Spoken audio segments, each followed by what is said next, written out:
you're going to replace Cam Jackson and how you're going to do quarterback by committee. How is that going to work for your option attack this year? Well, again, I think Rodney English will be the quarterback. I think J. Michael will play some, again, just to help Rodney, as I said, slow the game down. I mean, you go out and play, then you come to the sideline and you see things from the sideline for a series, then you go back in. And I think that, J. Michael's role is going to be to help Rodney slow the game down until Rodney, I expect Rodney to take it over and be the guy, and J. Michael's spot play some. But it's really good for both of their sake that our offensive line is a veteran group, that you're probably not going to have many missed assignments. You're not going to have people just turn loose that aren't supposed to be turned loose. I think we'll get fit up pretty good up front, and that always helps young quarterbacks. One of the big things that coaches talk about is the biggest improvement from week 1 to week 2. Week 1, right off the back, you're drawing Viger, and Viger's always a tough draw. But one of the things that you talked about is replacing a lot of your special team players. Games are won and lost right there in special teams, whether it's a missed extra point, a kickoff out of bounds, it draws a penalty flag. How important and how much have you stressed special teams in the offseason? It's been a major point of emphasis. Obviously, we've been blessed that we have always had good kickers and good punters and good snappers for 9 years. Really good ones. And the guys that we've got are going to be really good. It's just that they're 15 years old. But Keller Farney's going to be the place kicker. His brother Zach was our kicker the last 2 years. Keller potentially would be better than Zach. He's bigger, he's stronger, he can already kick the ball to the goal line. It's just a matter of the consistency and and how you handle it when the lights are on. And then J. Michael's going to be the punter, and and the same thing. That getting through that early stuff with nothing bad happening. And we're going to put a tremendous amount of pressure on them, and we do in practice. When kicking's going on, I leave the offense, and I'm down there in the middle of kicking, putting pressure. I'm in those kickers and punters' ears and those snappers' ears. I want the pressure of me being down there watching them and try to at least prepare them for what they're about to get into. With your defense returning 6 players, only giving up 12 points 1 year ago, the defense can kind of help the offense. Do you see that same similarity taking place this year? Yeah, we're built that way. We're built on, as Josh said. Everybody talks about what we do on offense, but we're built on defense and special teams. And then we sort of hunt and peck on offense till we find our personality from year to year. But we've always been, defensive players. It's where we start.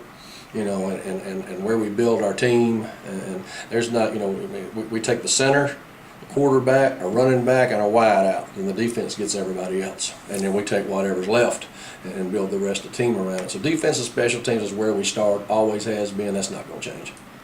Playing in a tough 6A Region 1, I know you're just worried about Davidson, but when you look at who else is replacing starting quarterbacks within your region, it's kind of almost neutralized. It's equal playing field. Do you guys feel good about protecting your own in your particular region?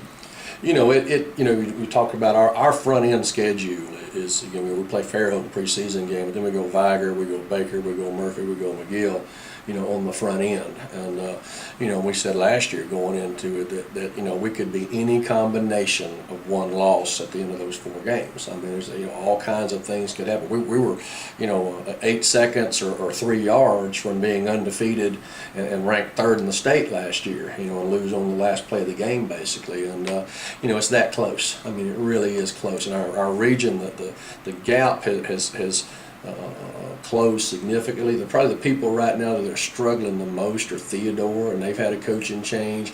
They ain't gonna struggle long. Theodore will win a game this year that everybody's gonna go wake up on Saturday and say, "I'll be dang, how about that?" Because that's the kind of guy Eric Collier is, and so the gap from the top to last is very small. What Bryant didn't make the playoffs last year. Murphy didn't make the playoffs last year. We beat Bryant in overtime. We beat Murphy by a touchdown. We're close, guys. And sometimes it's when you play one another. Whose people are healthy when you play one another? Who's missing somebody on that night, and that sort of goes unnoticed to the average fan. And you don't realize that so-and-so, whomever you're playing, is out there with down 2 linebackers and down an offensive lineman. And it makes a big difference. Coach Riley, I appreciate your time and wish you the best of luck this season. Appreciate it. Thank y'all. Okay. Coach, talking about some of those close matchups that you did have last season, how much have you preached to your team this offseason about finishing strong? You know, I mean, that's sort of all the time. I mean, you know, you get to the where you are, where I am in the deal. I mean, this is 33 years of doing this. I'm not going to invent anything new this year. You know, we are built on consistency. I mean, we're built on doing things the way we do them. They know that they can trust that Coach Riley's going to be the same guy tomorrow that he was yesterday, and the staff's going to be the same. And what we do, we believe in. You know, we've been running effectively the same system for 9 years. It looks different. You know, we used to be 3-back eye, you know, and then we've been a little offset, we've been pistol, but it's the same plays. I mean, guys that played for us in 2004 could come back and recognize our plays and say, oh, that's what we ran in '04. It's just packaged a little differently. Defensively, we've been an odd defensive team since '08. We made the total change to an odd team in '08 because of spread offenses. To have another stand-up guy to match up with all those guys, and you know, and that's when we really haven't wiggled that much in these years. I mean, we kick off, return, punt the exact same way we have forever. I mean, you know, we do what we do, and I think there's some comfort in that. It really puts the burden on coaches to coach it.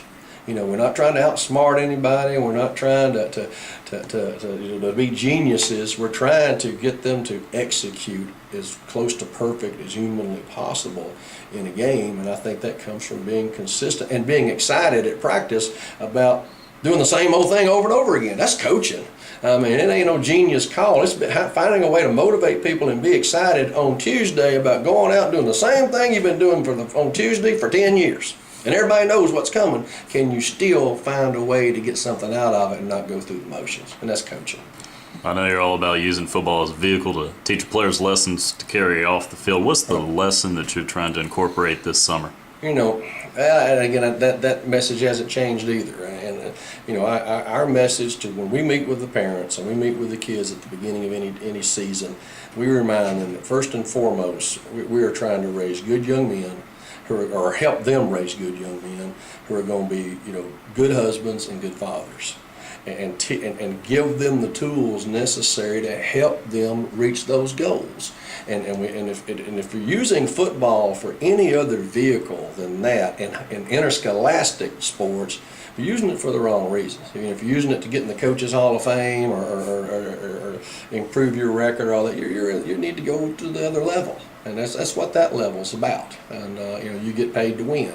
At our level, it's influencing lives and impacting people, and finding a way to get a kid who's got absolutely nothing to play with a guy who's got everything, and put their lockers right next to one another, and then bleed, sweat, pray together and eat together and do all the things that you do together and become teammates that 10 years later at their reunion they go find each other. You know, and that's just what we do, and I think that we have a group of people there on our staff. I know we do that all buy into that is the mission. You know, I just sort of oversee it, manage it, implement it on a daily basis, and it's fun to go to work every day.